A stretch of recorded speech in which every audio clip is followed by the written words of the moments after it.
रोहा तालुक्यातील चनेरा येथील new English स्कूलमधून एक धक्कादायक वृत्त समोर येत आहे। येथील शिक्षक अनिल कुंभार याच्यावर शाळेत शिकणाऱ्या तब्बल 6 मुलींनी विनय केल्याचा गंभीर आरोप केलाय। या संदर्भात रोहा पोलीस ठाण्यात पोक्सो कायद्याअंतर्गत गुन्हा दाखल करून शिक्षक अनिल कुंभार याला अटक करण्यात आली आहे। ही घटना 24 मार्च रोजी सकाळी 8:30 ते 9 वाजण्याच्या दरम्यान घडली।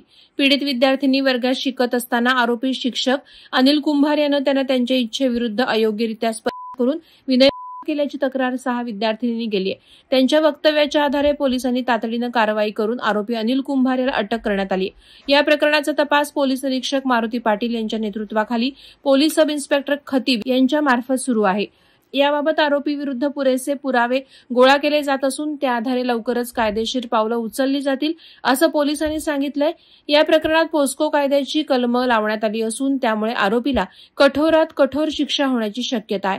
सुमारे 6 मुलींबाबत ही घृणास्पद घटना घडल्याने स्थानिक नागरिक आणि पालकांमधून प्रचंड संताप व्यक्त होत आहे। वादळवारा लाईव्हसाठी न्यूज ब्युरो रोहा। नवी मुंबई व रायगड जिल्ह्यातील ताज्या बातम्या आणि घडामोडींसाठी सबस्क्राईब करा वादळवारा लाईव्ह चॅनल आणि दाबा बेल आयकॉन।